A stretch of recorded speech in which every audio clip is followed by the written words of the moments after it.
Online Manipur YouTube channel se beng biriba mayam pumnang pu mukana taram nok seri han badam namaro be paw am update thamjage Kangpokpi district ki manung channa leiba Kharam Vaiphei khulda ngasi ayuk shakhangdaba singa embusta kuki ahum sikhre makhoina tonglakpa gypsy su mai chakhre hairi iramdam I paw news tagi report tawri Kangpokpi district ki manung channa leiba Kharam Vaiphei khulda ngasi ayuk shakhangdaba singi embusta kuki ahum sikhre makhoina tonglakpa gypsy mai chakhre hairi Laikidraba musing adudi satniu tuboy ke ponlem ngamilun haubom ke ponlen aduga subada Bronson ni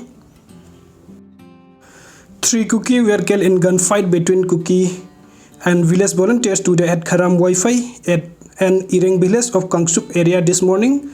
The deceased person are identified as Santio Tuboy Bronson Kipgen Mimin Haubom. After the incident happens, Kotu strongly condemns the killing of 3 cookies. They claim the deceased persons are innocent civilians.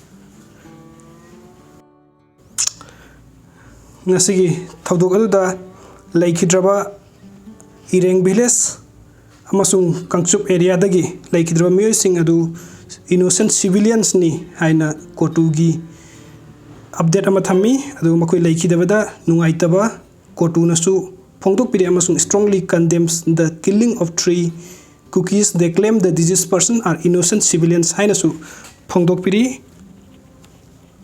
video se yang bibagi damakta mayam pum nampu amuka hana thakachari anobu update kidamakta amadi latest update kidamakta online Manipur YouTube channel subscribe to biramo.